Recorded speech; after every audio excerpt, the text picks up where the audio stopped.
తాకట్లో ఉన్న మీ బంగారాన్ని విడిపించి ఆ రోజు ఆన్లైన్ రేటుకి కొంటాం. Sharma gold company. నమస్తే, welcome to Suman TV. Hare Krishna. ప్రస్తుతం మనతో పాటు ప్రణవానంద ప్రభుజీ ఉన్నారు. ముంబైలోని గోవర్ధన్ ఇకో విలేజ్ ఆశ్రమంలో వారు సేవ చేస్తూ ఉంటారు. వివిధ మాధ్యమాల్లో వారు శ్రీకృష్ణ భగవానుడి గురించి, అలాగే మనందరికీ ఇన్స్పైరింగ్గా ఎన్నో మాటలు చెప్తూ ఉంటారు. ఇందులో భాగంగా వారు సుమన్ టీవీ స్టూడియోకి విచ్చేశారు. ఎన్నో విషయాలు వారి మాటల్లో విని తెలుసుకుందాం. హరే కృష్ణ ప్రభుజీ. హరే కృష్ణ. ఎన్నో విషయాల పట్ల మీరు మాకు అవగాహన కల్పిస్తూ ఉన్నారు, ఎన్నో విషయాలు తెలియచేస్తూ ఉన్నారు. ఇందులో భాగంగా అంటే ప్రస్తుత సమాజంలో జరుగుతున్న విషయాల గురించే మాట్లాడదాం అనుకుంటున్నాను. డ్రగ్స్ ఎప్పటి నుంచో ఇష్యూ ఉన్నప్పటికీ ఇప్పుడు ఇంకాస్త అంటే అది ఎంతలాగా వేళ్ళూనికిపోయిందని అంటేనండి, చిన్నపిల్లలకి దొరికేస్తూ ఉంది. స్కూళ్ళ పక్కన చిన్న చిన్న షాపుల్లో అవి సేల్ చేస్తూ ఉన్నారు, వాళ్ళు వెళ్ళి తీసుకుంటున్నారు. కొంతమంది వాటికి ఎడిక్ట్ అయిపోయి జీవితాలు సర్వనాశనం చేసుకున్న వాళ్ళు ఉన్నారు. ఈ మధ్యకాలంలో చూస్తే అసలు ఏంటి వీళ్ళ డ్రగ్స్ తీసుకునేది అని ఆశ్చర్యం కలిగించే వ్యక్తులే చూస్తున్నాం. అంటే ఎందుకు ఈ విధంగా యువత మరీ ముఖ్యంగా పెడదోవ పడుతుంది, ఎందుకు వాటికి అంత అట్రాక్ట్ అవుతున్నారు, ఎడిక్ట్ అయిపోతున్నారు అంటే ఏం చెప్తారు? మేము ప్రత్యక్ష సాక్షులం అండి. డ్రగ్స్ అనే అలవాటు ఎలా జీవితాలని నాశనం చేస్తుంది అనే విషయం. మేము కాలేజ్లో చదువుకునేటప్పుడు మా ఫ్రెండ్స్ ఉండేవారు. ఎంత మంచి పిల్లలుగా వచ్చినా సరే ఆ సాంగత్య దోషం వల్ల, బ్యాడ్ అసోసియేషన్ వల్ల వాళ్ళకు కూడా అలవాట్లు అయిపోయేది. అసలు ఇంకా దేనికి పనికి రాకుండా ఎప్పుడు ఏదో తెలియని లోకంలో ఉన్నట్టుగా అసలు ఆ డ్రగ్స్ అనేవి ఒక మెంటల్ స్థితిని పూర్తిగా నాశనం చేసేస్తాయి. మీకు ఒక విషయం తెలుసా? మీకు ఒక ఎగ్జాంపుల్ చెప్తాను. శాస్త్రంలో చెప్పిన ఎగ్జాంపులే. క్యామెల్ ఒక ఉంటే ఈ ఎడారిలో ఉండే క్యాక్టస్ తింటుందట. క్యాక్టస్ తిన్నప్పుడు ఏమవుతుందంటే దాని నోట్లోంచి రక్తం, ముళ్ళు చెట్లు ఉంటాయి కదా, ముళ్ళు చెట్లను క్యాక్టస్ అంటారు. అయితే ఆ ముళ్ళన్నీ గుచ్చిపోయి నోట్లో నుంచి ఆ బ్లడ్ అంతా వెళ్తుంటే దానికి చాలా టేస్ట్గా అనిపించింది అని ఇంకా ఇంకా ఇంకా ఇంకా తింటూనే ఉంటుంది. ఆ రక్తస్రావం జరిగి జరిగి జరిగి కొద్దిసేపటి తర్వాత అన్కాన్షియస్ అయిపోయి కింద పడి శరీరాన్ని విడిచిపెట్టేస్తుంది. తిన్నప్పుడేమో దానికి టేస్ట్, దేని టేస్ట్ చూసేది బాగుంటుంది? దాని సొంత రక్తాన్ని. మనం కూడా ఏదో వ్యసనాల పేరుతో అటు డ్రగ్స్ అని, తాగుడని, తర్వాత అప్పుడప్పుడు ఆనందంగా ఉంది అంటే నీ సొంత శక్తిని నువ్వు దిగమింగేస్తున్నావు అనే విషయం అర్థం చేసుకోవాలి. ఈ ప్రస్తుత యువత ఎవరిని ఇన్స్పిరేషన్ గా, వాళ్ళు హీరోలు ఏదో ఇన్ఫ్లుయెన్సర్లు అవి ఇవి అనుకొని తిరిగే వాళ్ళే ఎన్ని తప్పులు చేస్తున్నారు ఈ మధ్య కాలంలో మనం చూస్తూ ఉన్నాం. కాబట్టి మేము కొన్ని సంవత్సరాల ముందు పెద్ద డ్రగ్ డ్రైవ్ జరిగినప్పుడు ఎంతో మందిని పిలిచి ఇన్వెస్టిగేషన్స్ చేసి పెద్ద పెద్ద సినిమా హీరోలు, పెద్ద హాలీవుడ్ స్టార్స్, బాలీవుడ్ స్టార్స్ పిల్లల్ని కూడా జైల్లో పడేసి. ఎందుకు ఇవన్నీ అంటే మనకి ఒక ల్యాక్ ఆఫ్ ధర్మ, ల్యాక్ ఆఫ్ రెస్పాన్సిబిలిటీ ఉందన్నమాట. ఏ వయసులో పని ఏం చెయ్యాలి? చాలా మంది ఏమంటారు తెలుసా అండి, ఈ వయసులో ఎంజాయ్ చేయకపోతే, ఎంజాయ్మెంట్ అంటే డ్రగ్స్ తీసుకోవటం కాదురా. ఎంజాయ్మెంట్ అంటే ఎవరో అమ్మాయిని తీసుకొని తిప్పటాలు, అబ్బాయిని తీసుకొని తిప్పటాలు కాదు. ఎంజాయ్మెంట్ అంటే అసలు ఏ తల్లిదండ్రులైతే ఈ వయసు ఎంజాయ్మెంట్ కోసము అని పిల్లల్ని ప్రేరేపిస్తున్నారో అటువంటి తల్లిదండ్రులు నానాలి ఫస్ట్. వాళ్ళు సొంతంగా విషయాన్ని వాళ్ళ పిల్లలకి పట్టిస్తున్నారు. దానికంటే ఇంకొకటి ఏం చేయట్లేదండి. పిల్లల వయసు, మన వైదిక పరంపరలో 25 సంవత్సరాల వరకు ఋషి ఆశ్రమంలో బ్రహ్మచారులుగా ఉండేవారు, చదువుకునేవారు. చదువుకొని అప్పుడు వాళ్ళు వివాహం చేసుకుంటే ఆ గృహస్థ జీవితం అంత బాగుండేది. సుఖ సంతోష డైవర్స్లు వచ్చటం కానీ, అక్రమ సంబంధాలు పెట్టుకోవటాలు కానీ, ఇలా ఒకరినొకరు చంపేసుకోవటాలు, డొమెస్టిక్ వైలెన్స్ ఇలాంటివన్నీ ఉండేవి కాదండి. ఇదే ఇప్పుడు పెద్ద హైప్ అన్నమాట. ఇది ఎంజాయ్ చేయాల్సిన వయసులో ఎంజాయ్ చేయాలి, నాశనం అయిపోతాం ఆ వయసులో ఎంజాయ్ చేస్తాం అంటే అదొక కామన్ విషయం లాగా చూస్తున్నారు. అండ్ తల్లిదండ్రులు, టీచర్స్ దీన్ని నార్మలైజ్ చేయటం అనేది అన్నిటికంటే దురదృష్టవ స్థితి. కాబట్టి it's not an age of enjoyment, it's an age of tapasya. అది ఒక డెడికేషన్తో ఉండటం, ఒక సిన్సియారిటీతో, ఒక పర్పస్ కోసం డెడికేట్ అయ్యే వయసు 25 years అయ్యేంత వరకు. దాని తర్వాత ఎప్పుడైతే యూ బికమ్ మెచ్యూర్, పిల్లలకి ఏం తెలుసు అండి అసలు. ఇప్పుడు 5th క్లాస్ పిల్లలకి, 6th క్లాస్ పిల్లలకి ప్రేమలు అవి ఇవి అని తిరుగుతున్నారు. తెలిసినా మీకు? అసలు నాకు ఒకరు ఫోన్ చేశారండి. ఫోన్ చేసి, ప్రభుజీ నేను సూసైడ్ చేసుకుంటా. ఎందుకు చేసుకుంటా అంటే నా గర్ల్ ఫ్రెండ్ నాతో బ్రేకప్ చెప్పేసింది.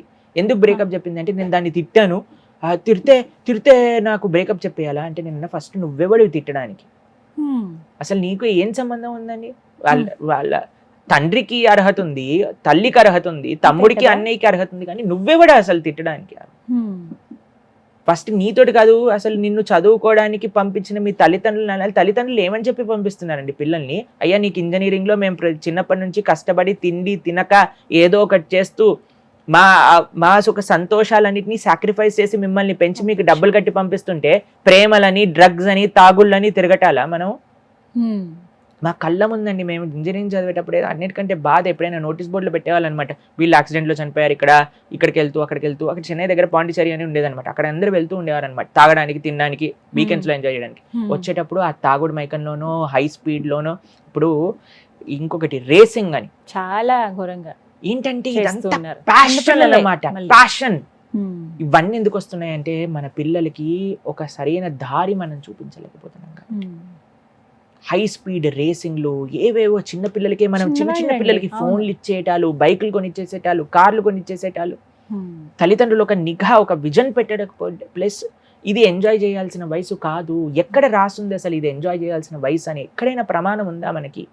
ఇది వరకు ప్రభుజీ అంటే 20 ఏళ్ళు, కనీసం 25 సంవత్సరాలు వచ్చినాక కానీ అప్పుడు కానీ ఒక బైక్ కొనుక్కోవడమో, లేకపోతే వాళ్ళు ఉద్యోగం చేస్తేనో అక్కడ వరకు ఉండేది. ఇప్పుడు 10th అయిపోతే చాలు వాళ్ళకి బైక్. మీకు విషయం తెలుసా, మేము ఇంజనీరింగ్ ఫస్ట్ ఇయర్ మధ్యలో మాకు స్మార్ట్ ఫోన్ కొనిచ్చారు మా నాన్నగారు. అప్పటి వరకు మాకు తెలియదు. మిగతా వాళ్ళందరూ వాట్సాప్, ఫేస్బుక్ ఇవన్నీ యూజ్. అప్పుడు మాకు అంటే వీ ఫెల్ట్ డిస్కనెక్టెడ్ అనమాట కొద్దిగా. అంటే అప్పుడు ఎవ్రీథింగ్ వాట్సాప్ గ్రూప్ స్టార్ట్ చేయటము, అంటే ఇట్ వాజ్ ఇన్ 2013 అనుకుంటా నాకు తెలిసి. సో అప్పటి వరకు అప్పుడు నాకు ఇంటర్ అయిపోయేంత వరకు ఫోన్ కూడా లేదండి. దాని తర్వాత ఫోన్ ఇచ్చారు, ఒక చిన్న బటన్ మొబైల్ ఉండేది. తర్వాత సెమిస్టర్ మధ్యలో అప్పుడు మా క్లాస్ గ్రూప్ తయారు చేసి టీచర్లు నోట్స్లు పంపించడం అవన్నీ ప్రారంభం అయ్యాక మేము స్మార్ట్ ఫోన్ కొనుక్కున్నాం. అంటే ఏదో గొప్ప విషయం అని కాదు, కానీ చెప్తున్నా అంటే అవసరం అవ్వని సమయంలో ఇవ్వాల్సిన విషయం కాదు. ఎప్పుడైతే వాళ్ళకి పెళ్లి చేసి బాధ్యత తెలుస్తుందో అప్పటి వరకు ఎంజాయ్ చేయాల్సిన వయసు కాదు.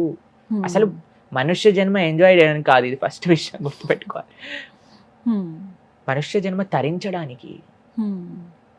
కాబట్టి మనకి కరెక్ట్ ఇన్స్పిరేషన్స్, మన జీవితంలో ఎవరు ఇన్స్పిరేషన్గా ఉంటామో వాళ్ళు చేసేది మనం చేస్తాం. కాబట్టి ఇప్పుడు జనాలకి ఎవరో సినిమా హీరోలని, వాళ్ళని, వీళ్ళని ఎవరినో ఇన్స్పిరేషన్ గా తీసుకొని వాడేం చేస్తే మనం కూడా అదే చేస్తాం. ఇప్పుడు చూడండి, మాకు ఏ విషయం తెలుసు అంటే, మేము ఏదైనా యూట్యూబ్ వీడియో ఆన్ చేసాం అనుకోండి, రమ్మీ సర్కిల్ అని ఒకటి వస్తుంది అనమాట. దాన్ని ప్రమోట్ చేసే వాళ్ళు తెలుసా అండి? గుట్కాలు ప్రమోట్ చేసేవాళ్ళు, సిగరెట్లని ప్రమోట్ చేసేవాళ్ళు, ఇలాంటి ప్లస్ వాళ్ళు ఏమంటే ఫాస్ట్ గా చెప్పేస్తారు, this game can be addictable and may cause loss of money, please be careful చెప్పేస్తాడనమాట. వాళ్ళకి కూడా అర్థం కాదు అసలు ఎంత సటిల్ గా మేము యాడ్స్ ని పరిశీలన చేస్తుంటా, ఎంత సటిల్ గా చేస్తాడంటే అసలు ఆశ్చర్యం అనమాట. ఇవన్నీ చేసేదండి పెద్ద పెద్ద సినిమా స్టార్లు, టీవీ స్టార్లు. డబ్బులకు అమ్ముడిపోయి దేశ ప్రజలందరినీ కూడా ఒక తప్పుడు దోవ పట్టిస్తున్నారు. మాకు ఒక వీడియో పంపించారు, ఒక బాలీవుడ్ హీరోయిన్, ఆవిడకి ఏదో ఇస్తారనమాట తాగమని. ఆవిడ అంటుంది, ఓ ఇందులో షుగర్ ఉంది, నేను తాగను అని చెప్తుంది అనమాట. దాని తర్వాత టీవీ యాడ్స్ కి మాత్రం కోకోకోలా, పెప్సీ వీటన్నిటికీ షుగర్ ఈజ్ వెరీ బ్యాడ్ అని చెప్తుంది ఆవిడ వరకు వచ్చేసరికి. కానీ పెప్సీ, కోకోకోలా వీటన్నిటిని ప్రమోట్ చేస్తారు. కాబట్టి వీలాంటి వాళ్ళని ఐడియల్ గా తీసుకుంటే మనం ఎక్కడికి వెళ్ళాము, ఇంకా జీవితంలో పతనం అయిపోతాం. కానీ అది కాదండి, we should have right goals. ఒక రైట్ ఆదర్శమైన వ్యక్తి మనకు కావాలి జీవితంలో. ఆ ఆదర్శాన్ని చూసుకుంటూ మనకి ఇంకా ఇంకా శక్తి వస్తుంది ఒక మంచి మార్గంలో వెళ్ళడానికి. కాబట్టి నేను ఈ ప్రస్తుత యువత, మన భారతదేశానికి అన్నిటికంటే గొప్ప సంపద ఏంటంటే ప్రస్తుత యువత. ఇంత యువత ఏ రాష్ట్రంలో, ఏ కంట్రీలో లేదట. అటువంటి యువతకి మేము చేతులు జోడించి చేసే ఒక ప్రార్థన, వినయంతో చేసే ప్రార్థన ఏంటి అంటే, జాగ్రత్తగా please have right inspirations in life, please have right association. తల్లిదండ్రులకి ఇంకా కాళ్ళు మొక్కైనా మేము ప్రణామం చేయడానికి రెడీగా ఉన్నాం. పిల్లలకి ఇలాంటి చెడు ఉపదేశాలు చెయ్యకండి. కాబట్టి వాళ్ళందరినీ దేశానికి ప్రయోజకులుగా మార్చండి, మన ధర్మానికి సేవ చేసుకునే వాళ్ళ మార్చండి. అదే అందరి యొక్క ప్రయత్నం అలా ఉండాలి. నిజం ప్రభుజీ, ప్రతి మాట కూడా అక్షర సత్యం, చాలా వాల్యుబుల్. ఇప్పుడు ఉన్నటువంటి జీవితమే వాల్యుబుల్. అందులో యంగర్ జనరేషన్ అనేది చాలా చాలా ఇంపార్టెంట్. మన దేశంలోనే చాలా మంది ఉన్నారు, మనం గొప్పగా చెప్పుకుంటాం కానీ చాలామంది అవగాహన లేక జీవితాలను నాశనం చేసుకుంటున్నారు. చెడు సాంగత్యం అంటారు కదా, మెయిన్ ప్రాబ్లం అక్కడే వస్తుంది. అవన్నీ పక్కన పెట్టి మంచి మాటలు చెప్పే వాళ్ళ దగ్గర ఉండడము, అవి వినడమో చేస్తే ఖచ్చితంగా వాళ్ళ లైఫ్ బాగుంటుంది. చాలా చక్కగా వివరించారు. Thank you Prabhuji. హరే కృష్ణ.